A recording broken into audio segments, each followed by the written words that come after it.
2 years have passed since the beach. I don't think I'll ever forget that day, not because anything catastrophic happened, but because something inside me shifted in a way I still can't fully explain. It was supposed to be a simple trip, a quiet, sunny afternoon with Jonas, our son. Caleb, my husband, couldn't make it. Work, as usual. The excuse was so familiar it barely registered anymore. It wasn't the first time I found myself navigating life without him beside me. I had long ago accepted that I was easier to leave behind than a meeting or a deadline. But that day felt different, not immediately. It crept up slowly, like the tide, until I realized I was standing in a version of my life I didn't quite recognize. Jonas was 20 then, older than I remembered him being just months before. He had always been quiet, thoughtful, rarely needing more than a glance to understand the room. He was 10 when we adopted him. Back then, he was small and wary, like he was waiting for the floor to give out beneath him. I had held his hand every night for weeks until he fell asleep, whispering stories I made up on the spot just to soothe the shadows I couldn't see. I never stopped thinking of him as my son, not once. But that day at the beach, something changed, not in a way I can name, not in a way I ever asked for. But it stayed with me, and I can't pretend it didn't happen. It started like any other day. I packed a cooler, loaded the car, and told Sophie we'd be back by dinner. Caleb had already left that morning, suitcase in hand, with a mumbled apology and a kiss on our daughter's forehead. He didn't look at me when he said he couldn't come. I didn't argue. I never do. Jonas was already waiting by the car when I came out, headphones in, one hand in his pocket. He didn't ask why it was just the two of us.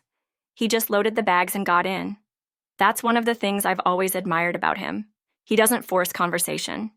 He lets silence be silence. As I drove, I kept glancing at him. His profile had changed, sharper now, more defined. There were traces of a beard along his jaw, and his hands, resting on his lap, looked like they belonged to someone older. I realized I hadn't really looked at him in a while. Not like this. The beach was quiet when we arrived. The air was warm but breezy, and the sand felt soft beneath our feet. Jonas carried the umbrella and towels without being asked. We found a spot near the dunes, away from the small clusters of families and couples, and set everything down. I stretched out on a towel, letting the sun warm my skin. For the first time in a while, I felt like I could breathe. I closed my eyes, listening to the sound of waves and distant laughter. I forgot for a little while how alone I'd been feeling. When I sat up to apply sunscreen, I realized I couldn't quite reach my back. Without thinking much of it, I turned to Jonas. "Could you help me with this?" I asked, holding out the bottle. "I can't reach." He hesitated, just for a second. Then he nodded and took the bottle from my hand. I lay back down, resting my cheek on my folded arms. His hands were careful, almost too gentle at first. I smiled to myself, remembering how he used to hold my hand with all 5 fingers wrapped around just one of mine. "You can press a little harder," I said softly. "Okay," he murmured. As he worked the lotion into my shoulders and upper back, I felt a strange ache rise in my chest. Not from the touch itself, but from how long it had been since anyone had touched me with care. Not out of routine, not out of obligation, just tenderness. I closed my eyes and let myself feel it. Not him, not Jonas, but the act of being seen, of being considered, of someone noticing where I was sore. His hands moved lower, just to the middle of my back, and then paused. I could feel the hesitation in him, and in me. I opened my eyes but didn't lift my head. "It's okay," I said, voice barely above a whisper. "That's enough." He pulled his hands back. We didn't speak about it. I sat up after a few minutes, brushing sand from my legs, and he stood to walk along the shore. I watched him go, his figure tall and solitary against the surf. The rest of the afternoon passed in a haze. I read a few pages of a book I couldn't focus on. He returned eventually and sat beside me, our shoulders almost touching. We didn't say much. But the silence between us wasn't awkward. It was just full, like there was something suspended in the air we didn't dare name. Later, we rinsed off at the outdoor showers before heading home. I remember stepping under the cold water, my skin prickling from the sudden chill. Jonas stood a few paces away, his back to me, letting the water run over his shoulders. I watched him for a second longer than I should have, not out of desire, out of confusion. I was confused. When we got back to the house, Sophie ran to greet us, and I slipped easily into the rhythm of mothering again, making dinner, folding laundry, checking her homework. Caleb came home late, kissed me on the cheek, and asked if I'd remembered to pay the power bill. I nodded. I always do. That night I lay in bed beside him, listening to his soft snoring. I stared at the ceiling, my chest full of something unspoken. I couldn't stop thinking about Jonas. I felt ashamed for that. But not because I had done anything wrong. I hadn't. He hadn't. Nothing had happened. And yet something had. Something I couldn't undo. It was the way he looked at me when he handed me a towel. The way his fingers lingered when our hands met over the cooler. The way I found myself remembering the curve of his smile when he was 10, and how it looked different now. I hadn't asked for this, but I also hadn't stopped it from growing. It wasn't desire, not the way people might assume. It was something lonelier than that, a need to feel important again, to feel visible. The next morning, at breakfast, Jonas poured me coffee without being asked. I thanked him, and he smiled at me gently, like he knew something I didn't. That smile stayed with me all day, and now, even 2 years later, I still think about it. Nothing happened that day, but everything did. The days that followed the beach moved in quiet ripples, like the sea itself was still pulling at something beneath my skin. Life resumed, on the surface. I folded laundry, packed lunches, fielded Sophie's endless questions about her upcoming group project, and answered Caleb's one-line texts from airports and hotel lobbies. But inside, I was unsettled. I kept thinking about Jonas. Not in the way people might assume, not with anything I could explain easily. But I thought about the silence between us that day, about the way the air had thickened at the edges. I thought about his hands on my back, gentle, uncertain, and the way he had stepped away when I asked him to. He hadn't crossed any lines. I was the one who had asked him for help. I was the one who felt something stir in me that I hadn't felt in years, and that scared me more than anything. A few days after the beach, I found myself in the kitchen alone after dinner. The rest of the house was quiet. Caleb was on a conference call in the study. Sophie had gone to bed early after complaining of a headache, and Jonas was somewhere. I assumed in his room. The dishes were mostly done, but I stood there anyway, a towel slung over my shoulder, running the same glass under warm water for longer than it needed. I heard footsteps behind me. "I can take those," Jonas said softly, appearing with 2 more plates in hand. I looked over my shoulder and nodded. "Thanks." He set them down beside the sink and stood there, not moving away. I dried my hands. "You don't have to help, you know." I wanted to. I turned to face him. He was closer than I expected, just a foot or 2 away, leaning casually against the counter, arms crossed. His hair was damp, like he'd just come from a shower, and he smelled faintly of soap and something I couldn't place, something warm and familiar. "About the beach," he began, then paused. I froze. "I didn't mean to make things weird," he said. "You didn't," I replied too quickly. "Weird isn't the word I'd use." He tilted his head. "What would you use?" I hesitated. "Complicated?" He nodded slowly. "Yeah, that makes sense." We stood there for a moment in the soft hum of the kitchen, only the sound of the dishwasher filling the space between us. "I've been thinking about it," he said, his voice low. "I know." His eyes searched mine. "You've been avoiding me." I looked down, then back up. "I've been trying to understand what happened." "Did something happen?" I exhaled. "Not exactly, but also, yes." He stepped a little closer. "I don't want to make you uncomfortable." "You don't," I said, and that was the truth. "It's not that." Then what is it? I didn't answer right away. It's the way you look at me, I said softly. He blinked. How do I look at you? Like you see something in me I don't even see myself. Jonas's voice dropped. That's because I do. I swallowed hard. I could feel that familiar ache rising in my chest again, the one that had nothing to do with desire and everything to do with being seen. He wasn't a boy anymore. He hadn't been for a long time, but I had never let myself acknowledge that, and now I wasn't sure I could unsee what I had seen. I don't know what to do with that, I whispered. He stepped a little closer. I didn't move away. You don't have to do anything, he said. His voice was calm, but there was something beneath it, something unspoken and fragile. The air felt heavy again, like it had at the beach, like it did when you're about to say something that can't be taken back. Jonas reached up slowly and tucked a strand of hair behind my ear. His fingers brushed my cheek, warm and steady. I froze, not because I was afraid, but because I didn't trust myself to move. Mira, he said, barely above a breath. The sound of my name in his voice made my heart tighten. He leaned in, gently, slowly, like he was waiting for me to stop him. I didn't. Not right away. Our faces were inches apart, his breath close enough to feel. My eyes fluttered shut for a moment, and I felt the air shift between us. There was no urgency in it, no pressure, just stillness, just a question. And then, just before our lips could touch, I pulled away. I stepped back, my breath catching. I can't, I said, my voice rough. Jonas blinked, startled.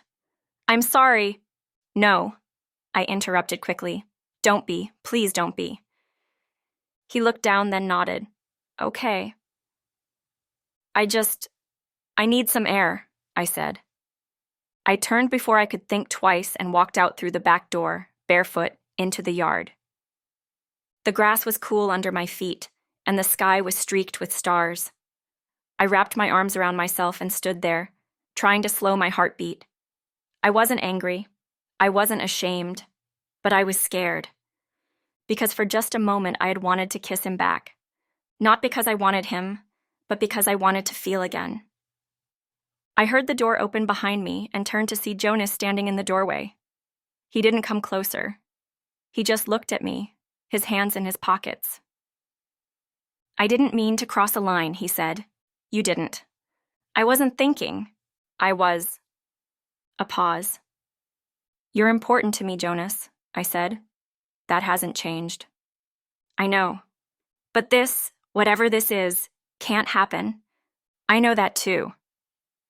We stood there in the stillness, the night air cool around us.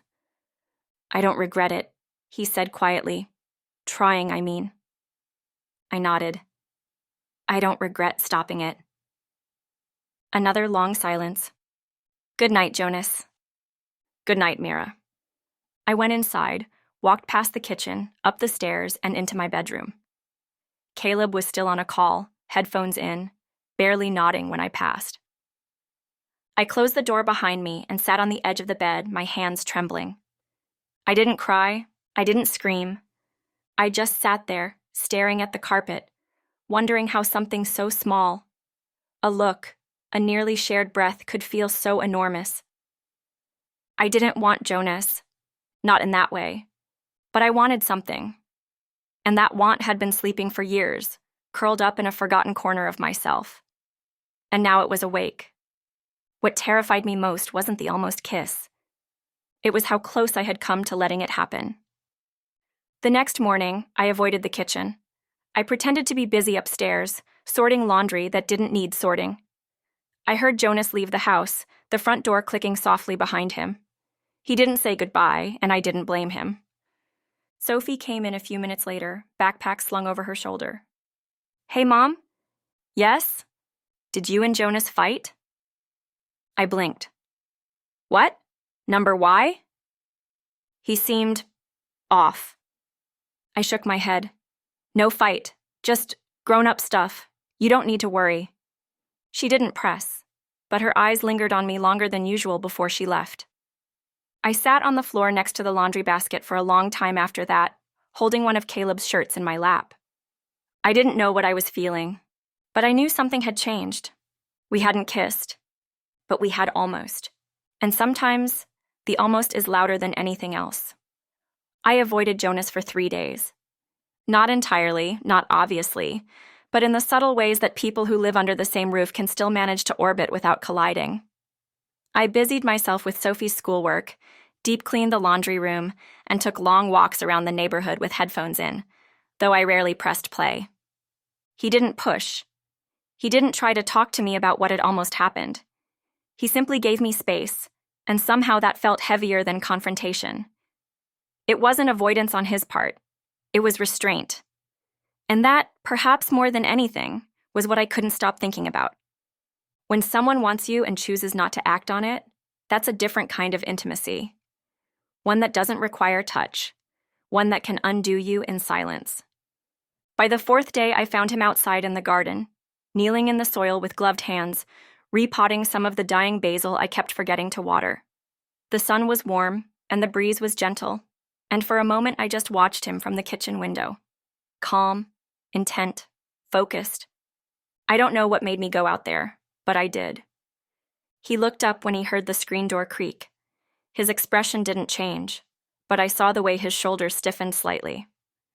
"Hey," I said. "Hey," he replied, brushing his hands off on his jeans. "You're saving the plants again." "Someone has to," he said, half smiling. I stepped closer and knelt beside him. The earth smelled rich and damp, and I ran my fingers through the soil without really helping. "I'm sorry," I said quietly. He didn't pretend not to know what I meant. "You don't have to be." "I do. I disappeared." "You needed space." "I needed to not feel what I was feeling," I said. He glanced at me, expression unreadable. "And did it work?" "No," I answered honestly. We sat there in the dirt, side by side, not speaking. The sun warmed my back, and the breeze moved strands of hair across my face. I didn't brush them away. "I keep thinking," I said, "about how something can feel so wrong and still feel like the only thing that's ever made you feel alive." Jonas looked at me then, really looked. "I think that's what scares me too," he said. I pressed my palms to my knees and stared at the herb bed in front of us. "You're my son," I said softly. "I know you're not my blood, but I raised you. I held you when you had nightmares. I taught you to drive. I saw your first heartbreak.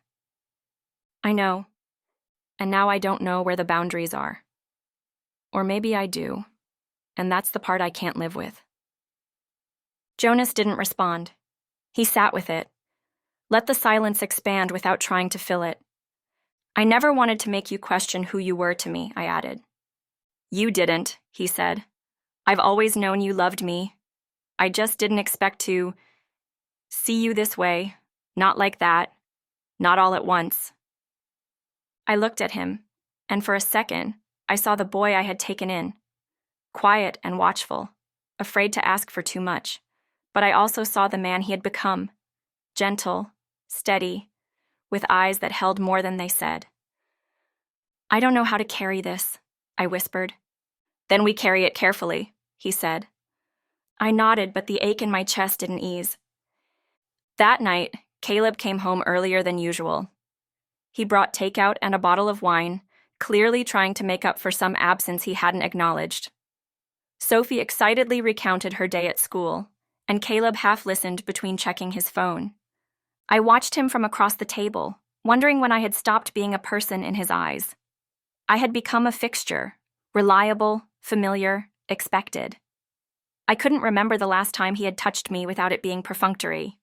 A hand on the back, a kiss on the cheek, words like thanks and can you and don't forget. But not how are you, not I miss you, not I see you. Jonas sat beside Sophie, quietly helping her open her container of noodles. He caught my eye once, and in that glance, I felt more seen than I had in months of marriage. After dinner, after the dishes were cleared and Sophie had gone upstairs to finish homework, which was code for watching videos on her tablet, I sat in the living room alone, a blanket over my lap, staring at the flickering light of a muted television. Jonas came in a few minutes later, a mug of tea in his hand. "Want one?" he asked. I shook my head. "Thanks." He sat on the other end of the couch. Not too close, not far, just enough space for the quiet to settle between us again. We watched the screen without watching it. The room dimmed around us. Caleb had gone to bed early, citing a headache. I didn't ask questions. "I keep trying to forget it," Jonas said after a while. I turned my head. The beach? That? The kitchen? The almost? I closed my eyes. That word again. Almost. It hung between us like a memory still breathing. "I don't know if forgetting is the answer," I said. He nodded. "Me either. I'm not sure what the answer is at all. I think sometimes just asking the question is enough." We sat there, the soft hum of the television filling the space. "Jonas," I said, my voice thin, "I can't be what you think I am." He looked at me, eyes calm. "I don't think you're anything except who you are." "I'm lost," I admitted. "I've been lost for a long time." "I know." And somehow, him saying that, just acknowledging it, broke something small and brittle inside me. "I'm scared of what wanting means," I whispered. "I'm not asking you to want me," he said. "I just don't want you to lose yourself." I looked at him, and in his face I saw no demand, no pressure, just warmth, just a quiet kind of care. And that, more than anything, made me want to cry. Later that night, I lay in bed beside Caleb, his back turned to me, his breathing deep and even. I stared at the ceiling and thought about the garden soil still under my nails, about Jonas's voice, about the way silence with him felt like something I could survive. I didn't want an affair. I didn't want to destroy my home. But I wanted to be wanted. I wanted to be seen. And I didn't know how to ask for that from the man who no longer noticed when I left the room. The next morning, Jonas was gone before I came down for breakfast. A note sat on the counter in his handwriting. "Went for a run. Back soon." I stared at it for a long time. It wasn't dramatic. It wasn't emotional. But it made my chest ache anyway. Sophie came downstairs half an hour later, rubbing sleep from her eyes. "Did Jonas leave already?" she asked. "He'll be back soon," I said. She nodded and opened the fridge. "I like when he makes eggs." "Me too." She turned to look at me. "You're sad." I blinked. "What?" "You look sad lately." I smiled, but it didn't reach my eyes. "I'm okay, sweetheart." She didn't believe me, but she didn't press. And I sat there at the table, staring at the door, waiting for the sound of his footsteps. The morning sunlight filtered through the blinds in thin golden lines, striping the kitchen floor like a quiet warning. I stood barefoot by the sink, watching the steam rise from my mug of coffee. It was early, too early, but I hadn't slept much. Every time I closed my eyes, I saw Jonas's face. Not in any particular moment, but in fragments. A look, a breath. The space between us that had grown smaller and heavier. I heard the front door open, a soft creak that barely registered unless you were listening for it. He was back. I didn't turn around right away. I waited until I heard his footsteps in the hallway, until I felt that subtle shift in the air that happened whenever he was near. "Hey," I said, barely above a whisper. "Hey," he answered, setting his keys on the counter. "Didn't mean to wake you." "You didn't." I turned then. He looked flushed from the run, his hair damp with sweat, his shirt clinging slightly to his chest. He looked tired, but peaceful. "You've been running a lot lately." "Helps me think." "Have you figured anything out?" He smiled faintly. "Number. But I feel less like I'm drowning." I nodded. "That's something." We stood there in the stillness of the kitchen, neither of us sure what to say next. There was so much that had gone unsaid lately, and yet even more that had been said too loudly in silence. Do you want coffee? I asked. He hesitated, then nodded. Yeah, sure. I poured him a cup and slid it across the counter. His fingers brushed mine as he took it. I didn't pull away, and neither did he. It wasn't deliberate, it just lingered. I've been thinking, I said quietly, about us. Jonas looked at me, his eyes steady. And? I don't think I'm confused anymore. He straightened slightly but didn't speak. I know what I'm feeling, I said. I know what it is. And what is it? He asked, his voice low. It's not a crush. It's not infatuation. It's not some midlife unraveling. I paused, breathing carefully. It's loneliness. It's the kind that settles in your bones after years of being unnoticed. And suddenly, someone looks at you and sees every corner you forgot you had. Jonas stayed quiet, not backing away, not leaning in, just listening. I'm not in love with you, I said, but I feel closer to you than I have to anyone in a long time. I know, he replied. I feel it too. But we can't. I stopped, searching for the right words. We can't let that become something it isn't. He nodded slowly. I understand. I looked down at my hands. Do you? Yes, but that doesn't make it easier. No, I agreed. It doesn't. A silence drew out between us, long and full. Not awkward, not empty, just weighted with care. I'm going to talk to Caleb, I said suddenly. Jonas looked surprised. About everything? No, I said. Not about you. About us. Him and me. We've been pretending for too long that everything is fine, and I can't keep fading like this. I'm not angry. I'm not even resentful. I'm just tired of being invisible. Jonas took a slow sip of his coffee. What do you think he'll say?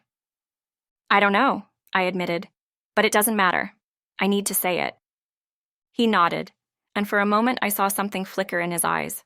Respect, maybe, or relief. I'm not trying to fix this by leaning into something I shouldn't, I said. You deserve more than that, and so do I. Jonas's voice was soft. I don't want to be your escape. You're not, I said. You're a mirror, and I'm finally starting to see myself again. He exhaled. That's a lot to carry. I've been carrying it for years. I just didn't know it. We stood in the kitchen a little longer, the morning light warming the silence. I think I'm going to visit my sister next week, I said. Take Sophie with me. Get out of the house for a few days. Jonas nodded. That sounds good. I need the distance, I added. Just to breathe. He looked at me closely. And after that? I met his eyes. I don't know, but I think that's okay. He didn't try to change my mind. He didn't ask for more. He just stood there, sipping coffee and letting me exist as I was. And that, in itself, was something I hadn't felt in a long time. That evening, the sun dipped low behind the trees, casting long shadows across the living room. I sat with Sophie while she practiced her music theory homework, trying to focus, but my thoughts kept drifting to the conversation I hadn't yet had with Caleb. He came through the front door just after 7, briefcase in hand, his tie loosened around his neck. Hey, he said, setting his things down. Smells like pasta? Jonas cooked, I replied. Nice of him. He gave me a quick glance. Everything okay? I thought about saying yes, about nodding and pretending. Instead, I said, Can we talk later? Caleb looked up at me, surprised. Sure, yeah. Is something wrong? No, I said, just overdue. He nodded, uncertain. Okay, after dinner? After dinner. Sophie didn't notice the shift. Or maybe she did and chose not to ask. I glanced at Jonas across the room. He didn't look at me, but I saw the stillness in his posture, the way he held the air around him like something fragile. After everyone had eaten and the dishes had been rinsed, and Sophie had gone up to bed, I sat down across from Caleb in the den. I took a breath. I'm not happy, I said. His brow furrowed. What? I'm not angry. I'm not blaming, but I'm not happy. He leaned forward slowly. Where is this coming from? From years of pretending, I answered. I've been disappearing and I don't think you've noticed. He looked stunned, but not defensive. I didn't know you felt that way. I know, I said. That's part of the problem. We talked for a long time. It wasn't dramatic. No yelling, no accusations, just a slow unraveling of what we had both allowed to fall silent. He asked if it was someone else. I said no.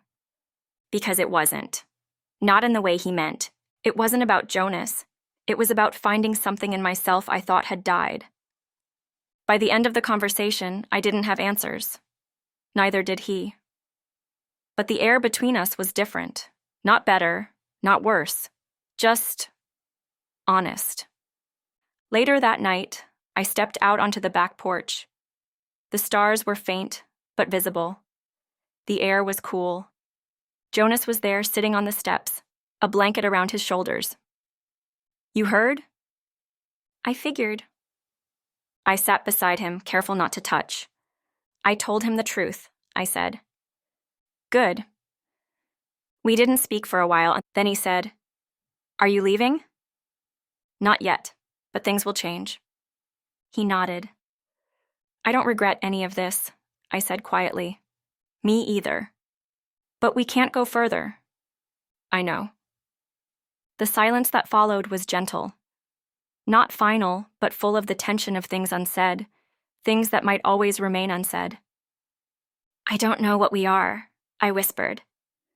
Maybe we don't need to know, Jonas replied. Maybe it's enough that we care. I turned to look at him. His eyes met mine. We didn't move. We didn't kiss. But the space between us remained charged, alive with everything we couldn't say. And for now, that was enough.